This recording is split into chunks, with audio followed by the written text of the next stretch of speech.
We're at the Crumford Mill now, as you can see, a lot of old buildings.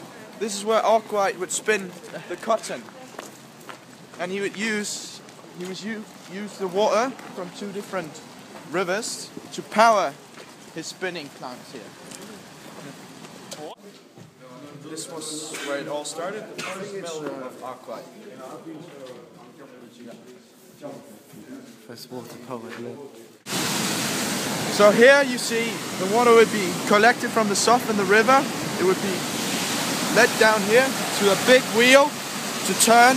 The water would turn a big wheel to power the spinning machines in there. We're at the Crumford jailhouse from the 18th century. We're going inside to see how the cells were. Yeah. Right now we're in a cell in the jailhouse. Very small.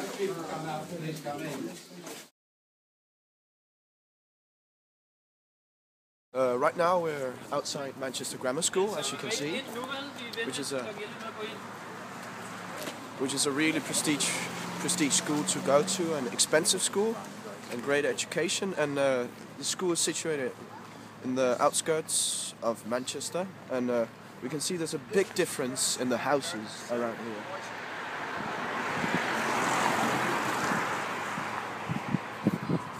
There's really a difference, and if we look at maybe the architecture and housing in Manchester centre, there's a big difference in class.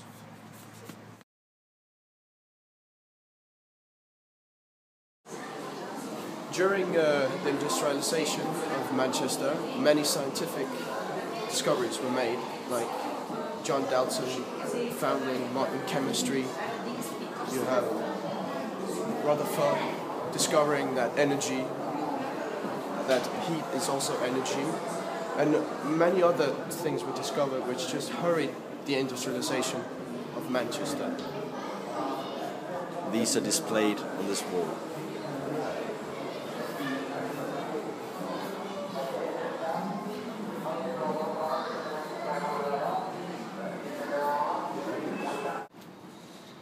At the Mousy Museum here we can see its original buildings from the industrialization.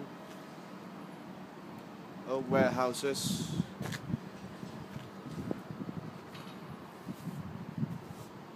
So here on my left we can see a Pelton wheel which replaced the more traditional water wheel, but these water wheels were used for the mills. And that was a huge part of the industry, the cotton industry, the textile industry. This was the powerhouse, the water power. The water power was replaced by steam engines, steam power, which was much more efficient.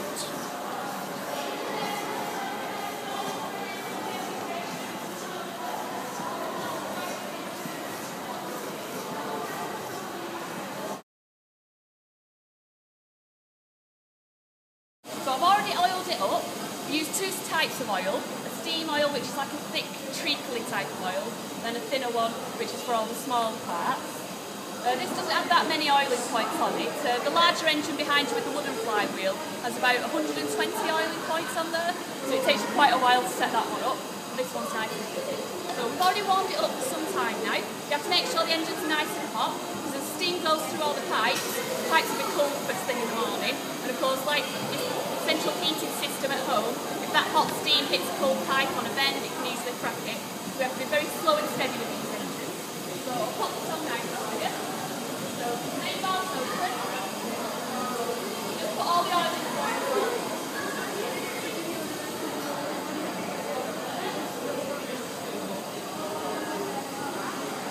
Now a lot of these engines, they were built in the Victorian times, that kind of era. This is 1864 when this was built. But it wasn't until 1867 that the mill opened in Rochdale actually began production of it was Rochdale flannels and also Scottish tartan. Scottish tartan was a favourite of Queen Victoria, so it was very popular when she started working.